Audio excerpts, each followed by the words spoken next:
some entertainment news. Actor and comedian Sean Dillingham joining me I now. Arizona guy yeah making an appearance on Brooklyn Nine-Nine, yeah the Fox sitcom, one of my favorite shows on yeah TV, next Tuesday night. yeah Tuesday, December 6th. Okay, so let's talk about this. Okay. How did this opportunity come about? Do you go out to LA to audition, or what was the process like Yeah. in getting this role? Well, I have three agents. One here in Arizona, one in New Mexico, one in L.A. And the L.A. agent called, and she literally called on Thursday afternoon and said, "You have an audition tomorrow morning at 11." And I was like, "Okay, let me get a rental car, and it's for Brooklyn Nine-Nine." And I was like, "Okay."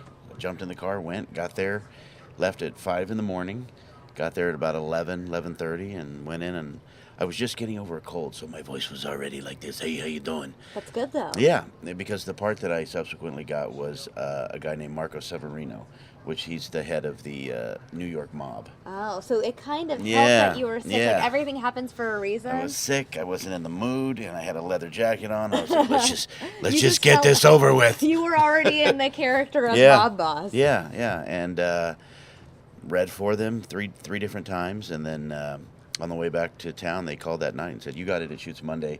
You'll be out there for a week." Oh wow! So there weren't any just callbacks or anything like that. With a co-star, I guess they No. just have to figure it out Well, right away, listen, right? they saw me and they were like, They knew. "This is the guy. This guy. We need to get this Dom DeLuise looking character and put him on the show." This guy clearly has real life mob connections. Yeah. He knows some people. We better put him on. So how do you channel that like mob persona? I mean, you are not only you're an actor, you're a comedian, you're an improviser. Hmm. So obviously you get into character frequently. And quick. You got to do it quick. You make a decision, and they say when you go to an audition, you want to sort of dress the part, but not too much. You want to come close, but not hit the mark. Mm-hmm. Like if I was auditioning to be a policeman, I don't want to go in with a uniform on, maybe just a dark blue shirt, maybe a white T-shirt. Mm-hmm. So you leave them a little room for their imagination. They go, yeah, I could see this guy. I've gone to auditions where it was like it was a fishing or a camping part, and there were guys in there with hip waders and fishing poles, and I was like, really? You're trying a little. Really? A Kissing little. up? Suck up? And so, yeah, I just went in this time, and I think I had on this shirt and a leather dress jacket, and hair slicked back, a little bit of growth, and but there were other guys in there auditioning that I thought, wow, it looked like they didn't even try. There was one guy that had jeans, a short sleeve plaid shirt, high tops, and I'm like, really? Maybe they're just jaded. You know, if Really? you're in LA and you've been auditioning over and over, and yeah. you're just like, and I have another audition. Yeah. But that's probably what hinders your success, that jadedness. That's the thing is, you talk to the guys. I know guys in LA that are like, I go on 6-7 auditions a day.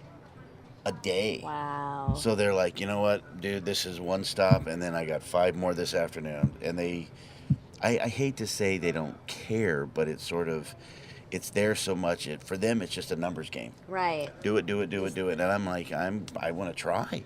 I want to go in and try Because you my don't have best. to keep driving back and forth to LA all the time. Well, yeah, I mean, 700 miles round trip, but that's the kind of dedication you have to have. You have to. You do. I realized, and I'm thankful that I realized that a lot of people want to be actors, and they're like, gosh, I hope one day, oh, that would be great. And I'm like, but you got to try. Right. You have to work for it. If I wanted to be a carpenter, I'd have to go out and learn the skills and apply myself. And acting is no different. Gone are the days of being discovered sitting on a bench or a bar stool at a drug counter. Those are Right. gone. You have to now. There's and so you many can. people out there that want it. Yeah, and it's almost easier nowadays because there's so many auditions online. People are posting about auditions online, and there's casting websites, and there's YouTube and all different kinds of online channels that you can put your own projects up. So, I mean, there's a lot more opportunities to get yourself out there. Right. So for you as an actor, do you find it difficult, or how do you balance being based here in Arizona when a lot of the opportunities in Los Angeles? You do. You just have to create a balance. I mean, there's a lot going on in LA. There's a lot going on in New Mexico. I drive out to New Mexico all the time. I shot a night shift out there and Longmire out there, and I've auditioned. So being in Arizona is kind of great because you're central in that sense. Yeah, you go to Vegas and Utah. Westworld is up shooting right now in Utah. There's 7 different series shooting right now in New Mexico. So, I mean, there's a lot of things going on. Yeah, Los Angeles is great, but there's opportunities everywhere. I just keep hustling. I'm lucky enough to start now. I'm doing 4 or 5 different projects a month, from TV to film to commercials. That's great. So Gotta stay what came first for you, the comedy or the acting? Acting. Okay. I was about 8 years old, and I saw a Gene Kelly movie, and I was like, that's what I want to do.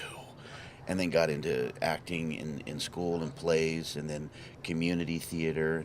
And then I loved it, but I was like, this is fun, and I really liked the performing. But the rehearsal was killing it for me. 6 weeks of rehearsal, 6 weeks of performances, and I was like, ugh. So I got into improv comedy, which was no rehearsals, really. Which was theatrical, spontaneous, in the moment. And the great thing about it is you have a group of people behind you that have your back. Right. And that's the phrase, that's the mentality, is, hey, got your back. Before every show they say that. So you get to go out and you get to fly without a net. And, if something's not going great, then somebody will jump in and help you. And I love that, because I was like, this is unscripted. I get to perform. Oh my gosh, where's this been?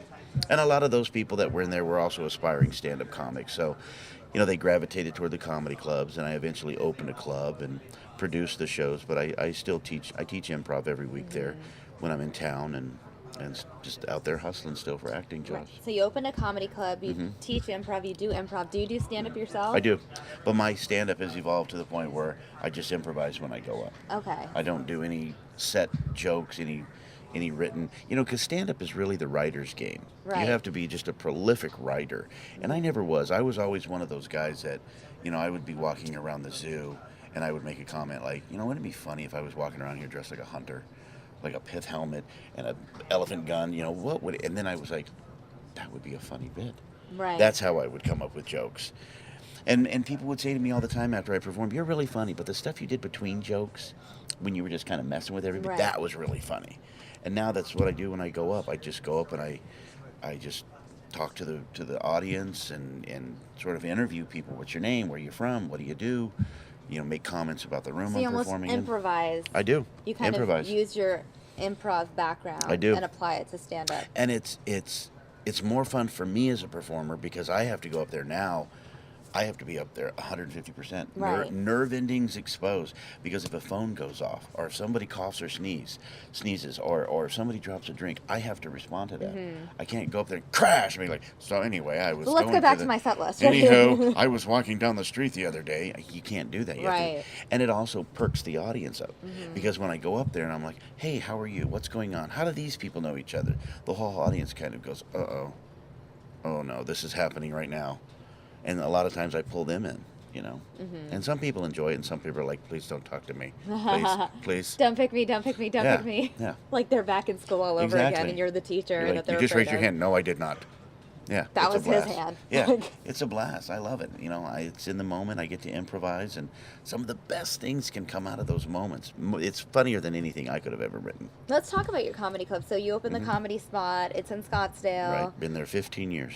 And how often are there shows? What about viewers if they want to go check right it now, out? We're in Old Town Scottsdale on Scottsdale Road in Indian School. And we're open Thursday through Sunday generally. But next year, actually, I'm changing some things around that will actually be open Tuesday through Sunday. Oh, wow. Yeah. And then once a month, we'll be open Monday to Sunday. Because not only do I do stand-up comedy classes there and improv classes there and shows, but we also work with the Phoenix Screenwriters Association, which it's a group of local screenwriters that they come down once a month. That'll be on a Monday night.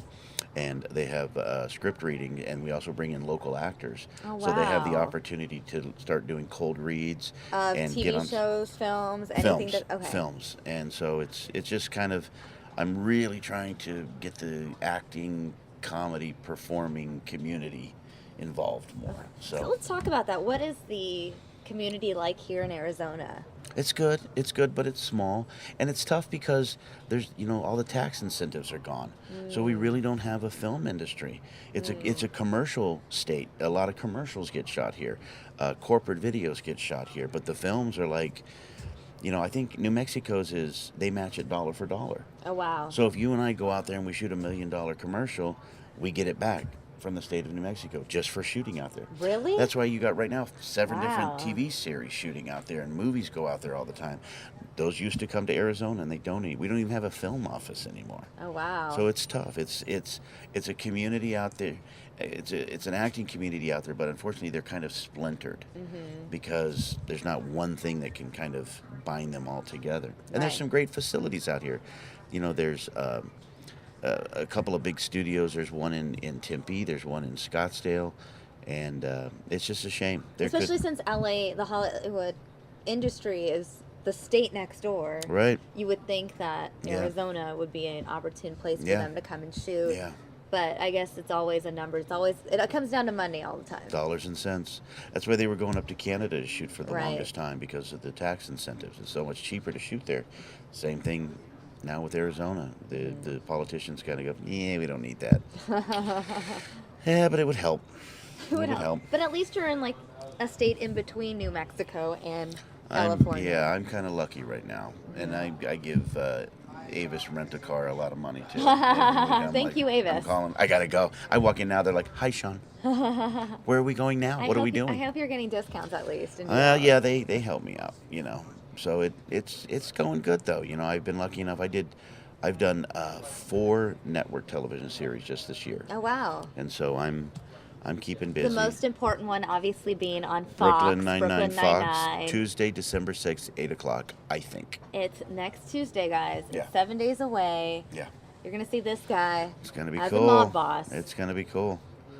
That was cool. I got to go out there and I'm shoot so for a excited. week. A week I was out there. Wow. Yeah, Studio City. And that place was intimidating. You go out there and there's 21 sound stages on this Do lot. they shoot at NBC or CBS? CBS. CBS. Yeah. And there's 21 sound stages, each one the size of a football field. I mean, it's massive. And, you're going past things that are like, my dressing room was at the Dale Evans Roy Rogers building. And I'm like, oh my gosh, is this intimidating or what? My outdoor scenes were shot on the New York back lot, which is where they shot all the exteriors for Seinfeld and Friends Right. and everything. And it was just like, at one point you want to go, what am I doing here? Someone has made a mistake, clearly. But it's amazing. Oh, it was awesome. It was like going from throwing your baseball around in your backyard to now you're at Yankee Stadium. But you want to say, what is going on? This isn't real. Come on. So which characters did you interact with most on the show? Andy Samberg and Okay. Andre Brower. Okay. Yeah, the 2 leads. Right. Which the first time I saw Jake them, Peralta. it was and Captain Holt, I Captain believe. Holt, yep. It was a little Andre Brower, so sweet though, so Yeah. sweet. At one because I think he's everyone's favorite character on that yeah. show. How can you not like oh Captain my gosh. Holt? The first time I saw him in the movie Glory with Matthew Broderick, I was like, man, there is something about that guy. He is good. And he was the one that actually pulled me aside and said, drop all that starstruck stuff. We're just actors. Do your thing, I'll do my thing. Because it was intimidating. Did you come off as a little starstruck at first? do you think? Well, the first day, my first scene with them, we're in the interrogation room. And, there's about a dozen people in this room and 3 cameras. And I was just kind of like, You're a mob boss. and You have the power in this situation. Yeah. You know what made it nice is, and I hate to say this, and I'm not throwing them under the bus, but when they were messing their lines up, I was like, okay, they're human. Right. Great. Awesome. That's what really, that helped. And then him saying that as well was fantastic. Yeah. That's so exciting. Yeah. Favorite memory from the set of Brooklyn Nine-Nine? I think when I shot my big scene, just to see them put all that magic together, there's on the New York back lot, there's this restaurant that I was in, and we shot it at dusk, maybe 6 o'clock at night, and they're dressing the set, and then outside there's a car right outside the building, and a guy goes up on the roof and he hits a spotlight, and it puts like a street light effect on the car. And then there's another guy, and he's got like a fire hose, and he's wetting the street down so it looks good on camera. Another guy walks over and hits a valve, and all this like fog starts coming out of the sewers and the manhole covers, and I was like, this is cool. This is how they do it. This is pretty neat. So all of that, I think that was probably my favorite Right. memory. Just just see that magic come alive Right. was, man, it was so cool. Because when you watch the show, and you kind of, as a viewer, assume that they just shoot in New York City, but they don't. Yeah, yeah. Well, also like the TV show. I don't know, Shameless. I'm a big fan of Shameless, and it takes place in Chicago, but they shoot it at Warner Brothers. Right. Most shows Yeah. are shot in Los Angeles. Yeah. Parks and Recreation. Not that Pawnee, Indiana, really did exist at all, but No, that no. was shot at in Universal Yeah. City. So it's pretty magical though. It was pretty cool, and the one thing that I was afraid of when I was done with it, I was like, oh boy, this is, because once you do something of that level, now you're like, well, how am I supposed to go back and do these smaller productions when, how am I supposed to stay at this little hotel when I stayed at, Park Avenue? So, Right. but it's Just continuing to work. Keep yourself busy. that's right? it. Just keep hustling, and that's my goal, to get another one of those. So, it's been a good year. I've got a couple of movies lined up already for next year, and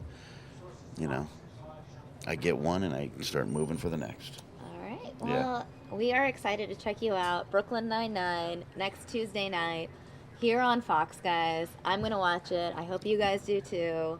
Sean, thank you so Thank much you. for joining us. My and pleasure. Thank you. chatting with us about your journey. Yeah, it's going to be awesome. Thanks. And guys,